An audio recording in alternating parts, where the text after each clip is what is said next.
সকলকে অন্তরের অন্তরস্থল নিয়ে ধন্যবাদ জানাই, কৃতজ্ঞতা জানাই, তাদেরকে ধন্যবাদ জানাই, কৃতজ্ঞতা জানাই।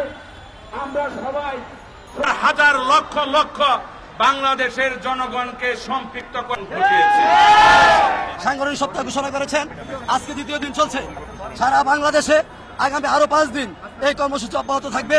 আমাদের যুবদল কেন্দ্রীয় নির্বাহী কমিটির বিভিন্ন পর্যায়ের নেতৃবৃন্দ সারা দেশে জেলা এবং মহানগরে সফর করছেন।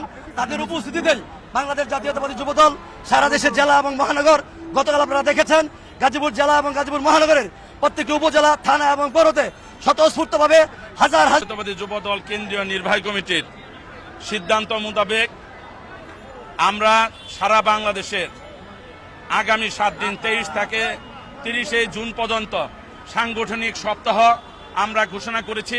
তার আলোকেই সারা বাংলাদেশের প্রত্যেকটা উপজেলায়, প্রত্যেকটা ইউনিটে, প্রত্যেকটা জেলা সদরে আমরা জাতীয়তাবাদী যুবদলের পক্ষ থেকে সাংগঠনিক সপ্তাহ বাস্তবায়নের লক্ষ্যে নেতাকর্মীদের সম্পৃক্ত করে আমাদের প্রিয় নেতা বিএনপির সম্মানিত চেয়ারম্যান, গণপ্রজাতন্ত্রী বাংলাদেশ সরকারের মাননীয় প্রধানমন্ত্রী জনাব তারেক রহমানের যে লক্ষ্য এবং উদ্দেশ্য রাষ্ট্র কাঠামো মেরামতের 31 দফার বাস্তবায়ন, সেটা জাতীয়তাবাদী যুবদল সবসময় সাথে থাকবে, ভ্যানগার্ড হিসেবে থাকবে এবং বাংলাদেশের যে কোনো দুর্যোগ এবং যে কোনো প্রতিকূলতা প্রতিহত করে আমরা আমাদের নেতা জনাব তারেক রহমানের হাতকে শক্তিশালী করব।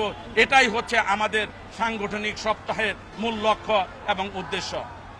বাংলাদেশে জিয়া পরিবারের উপরে আঘাত আসবে সেটা চিন্তাও আমরা করতে পারি না।